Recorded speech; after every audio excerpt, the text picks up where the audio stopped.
Okay, so you want to own a VPN company, a slick app with a single glowing button, millions of subscribers paying a modest monthly fee for the promise of privacy and security, and a marketing budget that seems to sponsor every single podcast and YouTube channel on the internet simultaneously. You picture yourself running the ultimate low-overhead subscription business, selling peace of mind at scale to a customer base that barely ever calls you. That's the fantasy. Here's the actual business hiding underneath it, an industry where the actual underlying technology is genuinely commoditized, meaning dozens of companies are selling essentially the same core function, where the entire competitive battle has shifted almost entirely to marketing spend and affiliate commissions rather than product differentiation, and where the product's central promise, that the company itself can't see or won't keep your data, requires customers to place enormous trust in a business that, structurally, has every financial incentive to be the exact thing it promises not to be.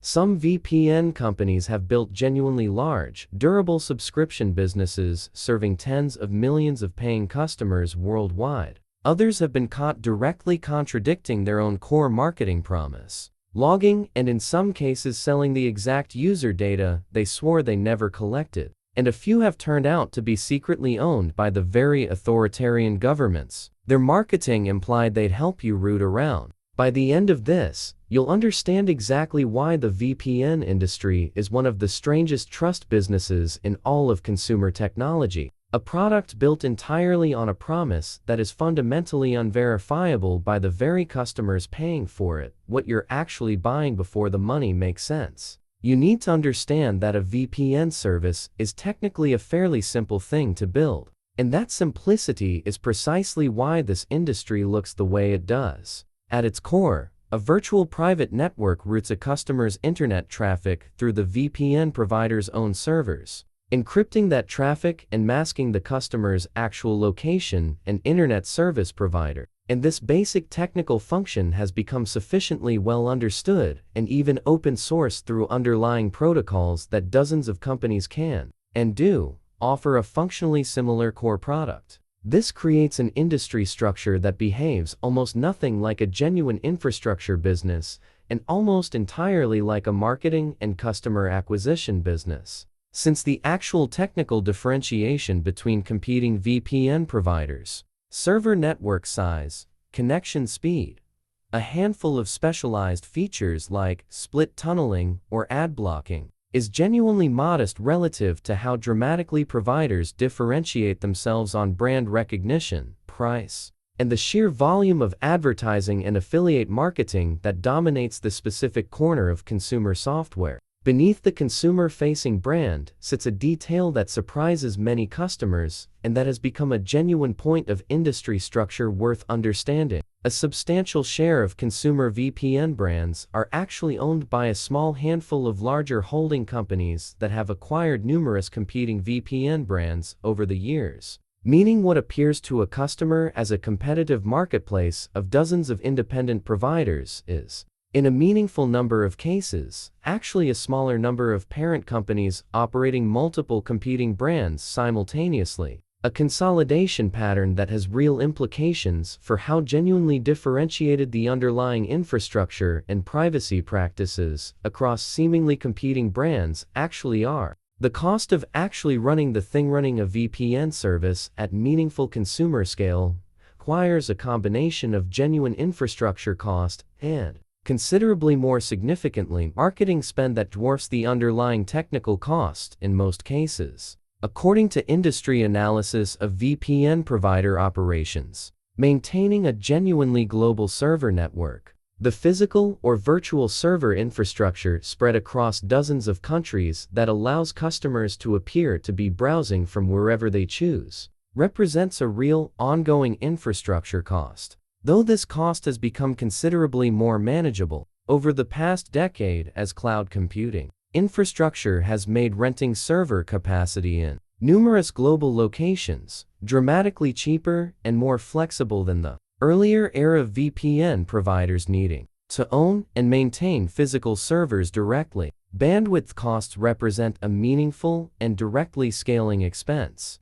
since every gigabyte of customer traffic routed through the VPN servers carries a real, variable cost, meaning a provider's total bandwidth expense scales directly with both subscriber count and how much each subscriber actually uses the service. A genuine variable cost structure that sits in contrast to the relatively fixed cost of maintaining the underlying server network itself. But the single largest cost category in this industry, by a considerable margin, according to analysis of the sector's competitive dynamics, is customer acquisition, specifically marketing and affiliate commission spend. Since the VPN industry has become one of the most aggressively marketed categories in all of consumer software, with heavy investment in podcast sponsorships, YouTube creator partnerships, and affiliate marketing programs that pay meaningful commissions to websites and influencers who successfully refer paying subscribers. A customer acquisition cost structure that has pushed marketing spend to represent a genuinely dominant share of total operating expense for consumer-facing VPN brands competing for visibility in an increasingly crowded, commoditized market. The trust problem at the center of everything here is the single structural fact that makes this industry genuinely unlike almost any other consumer software business examined throughout this series. And it explains both the entire marketing strategy of this industry and its most serious recurring scandals. A VPN's core value proposition, and the entire justification for its price, rests on a promise that is fundamentally unverifiable by the customer paying for it, that the company itself does not log, retain, or sell the customer's browsing activity and connection data. A promise that requires the customer to simply trust the provider's stated policy, since the customer has no independent technical means of confirming whether a given provider is actually honoring that promise on its own servers. This creates a genuinely unusual competitive dynamic where the industry's primary marketing claim, "We don't log your data," is also the single hardest claim in the entire product category to independently verify. And providers have responded to this verification gap in two main ways. Some companies have commissioned independent third-party security audits specifically to provide external verification of their no-logs claims, a genuinely meaningful step toward addressing the trust gap, while many others rely purely on marketing language and jurisdictional arguments, pointing to being headquartered in a country without mandatory data retention laws, without ever commissioning the kind of independent audit that would actually verify the underlying technical claim. This dynamic has produced a genuinely uncomfortable pattern across the industry's history. Several VPN providers that had explicitly marketed a strict no-logs policy were subsequently found, through court proceedings, security research, or direct data exposure, to have actually been logging user data in ways that directly contradicted their own marketing claims. Incidents that have repeatedly demonstrated that the fundamental trust gap at the center of this entire product category is not merely a theoretical concern, but a recurring, documented pattern across multiple companies and multiple years of this industry's history. How the money actually comes back. Revenue models across the consumer VPN industry converge overwhelmingly around subscription pricing, typically offered across monthly, annual, and multi-year plans, with a pricing structure that has become genuinely distinctive across the specific industry. Providers commonly advertise aggressive introductory discounts for longer-term commitments, sometimes discounting a multi-year plan by 70% or more relative to the monthly rate. A pricing psychology that has become close to a universal industry convention specifically because it front-loads a customer's total payment, while making the effective monthly cost look dramatically more attractive than the standard monthly rate most customers never actually see advertised. According to industry analysis of subscriber retention patterns, this pricing structure creates a genuinely important business dynamic. A customer who commits to a discounted multi-year plan represents a large upfront cash payment to the provider, but a much lower effective monthly revenue rate over the actual life of that subscription, meaning a provider's reported subscriber count and total revenue figures can obscure meaningfully different underlying unit economics depending on the actual mix of monthly, annual, and multi-year subscribers within that total. Affiliate marketing represents a genuinely central and distinctive revenue-sharing structure specific to this industry's customer acquisition strategy, with providers commonly paying affiliate partners, review websites, YouTube creators, and podcast hosts a meaningful commission, sometimes a majority of a new subscriber's first payment, in exchange for the referral. A customer acquisition cost structure so significant that it has shaped an entire secondary industry of VPN review and comparison websites whose editorial rankings and recommendations are frequently influenced, directly or indirectly, by which providers pay the most generous affiliate commissions, rather than purely by independent technical evaluation. A dynamic that has drawn considerable consumer advocacy, criticism for potentially misleading customers who reasonably assume a best VPN ranking reflects genuine technical merit rather than commission structure, the volatility nobody wants to talk about buy-in, the core trust problem already discussed. VPN companies carry several distinctive risks. Reputational contagion risk carries genuinely severe consequences specific to this industry, given how directly the product's entire value proposition depends on trust. Since a single documented incident of a provider violating its own no-logs promise, whether through a data breach, a court disclosure, or independent security research, doesn't just damage that specific provider's reputation, it reinforces broader consumer skepticism about the entire product category's fundamental unverifiability, a dynamic that makes this industry's reputational risk considerably more contagious across competitors than the reputational risk facing most other consumer software categories. Regulatory and jurisdictional risk represents a genuinely significant, evolving concern. Since VPN providers operate across a patchwork of different national data retention laws, and several governments have periodically moved toward restricting or banning VPN usage entirely, or requiring VPN providers operating within their borders to maintain exactly the kind of data logging these companies otherwise market themselves as refusing to do, creating a genuine tension between a provider's ability to operate legally in certain lucrative markets and its ability to maintain the core privacy promise that justifies its existence in the first place. Ownership transparency risk has become an increasingly significant concern following several instances where consumer VPN brands were revealed to have ownership structures considerably less transparent than their marketing suggested, including cases where popular VPN brands were found to be owned by holding companies with opaque ownership chains, or in some documented instances, connected to entities with ties to governments whose surveillance practices the VPN's marketing implied it would help customers avoid. A genuinely severe trust violation when it occurs, given how directly it contradicts the entire premise a customer is paying for. And commoditization and price competition risk affects this industry's long-term margin structure considerably, since the genuine technical similarity between competing providers discussed earlier means customers face relatively low switching costs and can readily compare pricing across a crowded field of similar-seeming options, a dynamic that has pushed much of the industry's competitive energy toward the aggressive discounting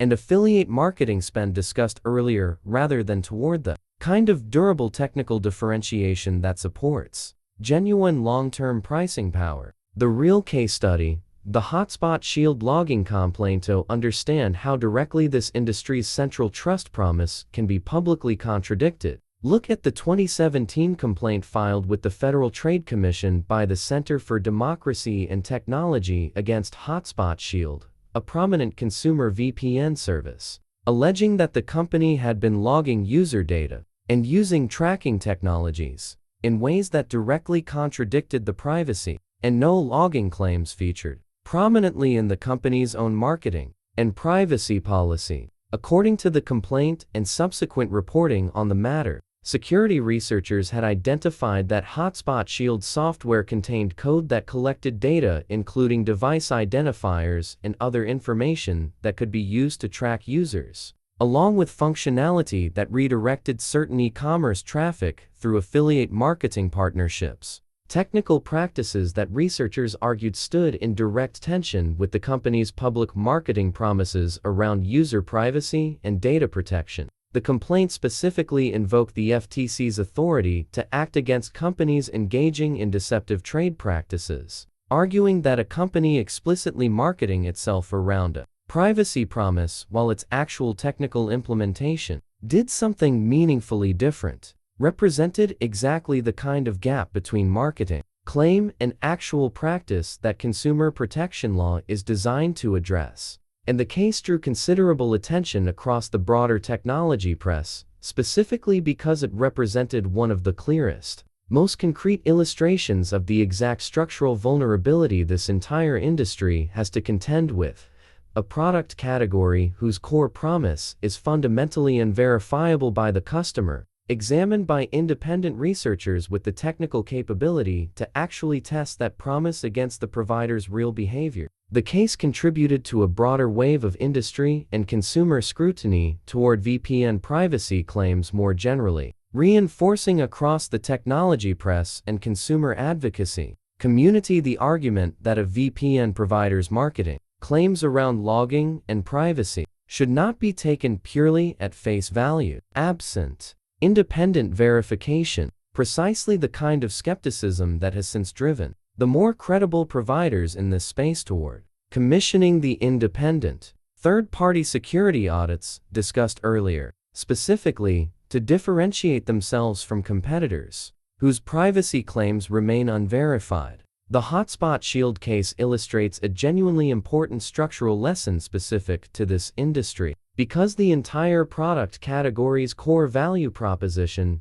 depends on a promise that ordinary consumers have no independent means of verifying themselves. The credibility gap between marketing claims and actual technical practice represents not a peripheral risk, but the single most central vulnerability at the heart of this entire business model, one that has recurred across multiple companies and multiple years, precisely because the same structural incentive, that logging and monetizing user data can be commercially valuable even while marketing promises otherwise, doesn't disappear simply because a company's advertising says it does. Two scenarios: let's build the honest math the way an actual owner has to run it. In the good scenario, you own a VPN company that has invested in genuine, independently verified no-logs practices, commissioning regular third-party security audits specifically to provide customers with real, external verification rather than relying purely on marketing language. And you've built a genuinely differentiated product through real technical investment, faster server infrastructure, genuinely useful security features, rather than competing purely on price and affiliate marketing spend. Your customer acquisition strategy still requires meaningful marketing investment given this industry's structure, but your retention rates benefit from the kind of genuine trust your independent verification has built, meaning your effective customer lifetime value comfortably exceeds your acquisition costs, even accounting for this industry's characteristically expensive marketing spend. Under this combination, a well-run, genuinely trustworthy VPN provider can build a durable, meaningfully profitable subscription business. Since the underlying subscription economics of this industry, once a customer is genuinely retained rather than churning quickly after an introductory discount period ends, can be genuinely attractive given the relatively modest ongoing infrastructure cost per subscriber. Now, the harder scenario. You own a VPN company competing purely on aggressive introductory pricing and affiliate marketing spend, with a no-logs claim that has never been independently audited, and that your actual technical practices may or may not genuinely honor. A security researcher, court proceeding, or a data exposure incident reveals that your company has, in fact, been logging user data in ways that directly contradict your marketing claims. And this revelation spreads rapidly across the technology press and consumer advocacy community precisely because it confirms the exact kind of trust violation this industry's customers have been repeatedly warned to watch for. Your subscriber base, having chosen your service specifically based on a privacy promise now publicly shown to be false, churns rapidly. and your brand's damaged reputation makes new customer acquisition considerably more expensive, even with the same marketing spend. Since prospective customers researching VPN options now encounter your company's name specifically in the context of the exact scandal that violates this industry's central value proposition, the gap between these two scenarios isn't a modest variance in a subscriber retention forecast. It's the difference between a durable, trust-based subscription business and a company whose entire customer relationship was built on a promise that turned out to be false. In an industry where that specific type of falsehood, once documented, is considerably harder to recover from than an equivalent product failure in almost any other consumer software category, the real payoff, the difference between VPN companies that build lasting, durable value and those that become the next documented trust violation, comes down to a small number of discipline choices specific to this industry's unusual verification challenge. Commissioning genuine, regular, independent third-party security audits specifically to verify no-logs claims,